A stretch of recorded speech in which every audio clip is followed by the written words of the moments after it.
कालपर्यंत आईच्या हाताचा चहा पिणारा कुणाल आणि मुलासाठी प्रेमाने नवीन शर्ट आणणारी आई संगीता, आज मात्र हे सगळं फक्त व्हिडिओमध्येच उरलंय.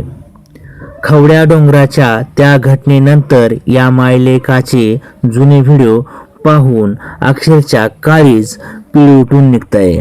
छत्रपती संभाजीनगरच्या खवड्या डोंगरावर घडलेल्या त्या काळजाला चटका लावणाऱ्या दुर्दैवी घटनेने चांदगुडे कुटुंबाचा संसारच उद्ध्वस्त झाला.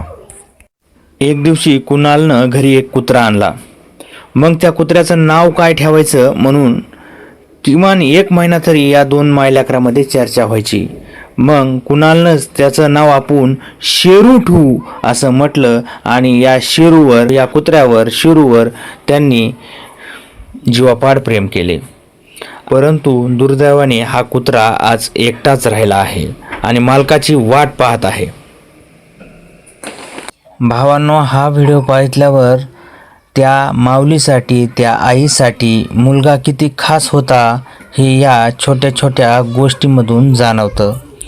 ज्या मुलाच्या पाठीवर मायेने हात फिरवत या आईनं त्याच्या भविष्यासाठी स्वप्न पाहिले असतील, त्याच मुलासोबत संपूर्ण कुटुंबाचा असा करून अंत होईल असं पुसटशी कल्पना सुद्धा त्या मायेला नव्हती. आणि इथेच ही कहाणी आणखीन काळजाला भिडते, कारण केवळ संगीता यांचं कुणालवर प्रेम होतं असं नाही, तर कुणालचंही आपल्या आईवर तितकाच जीव होता.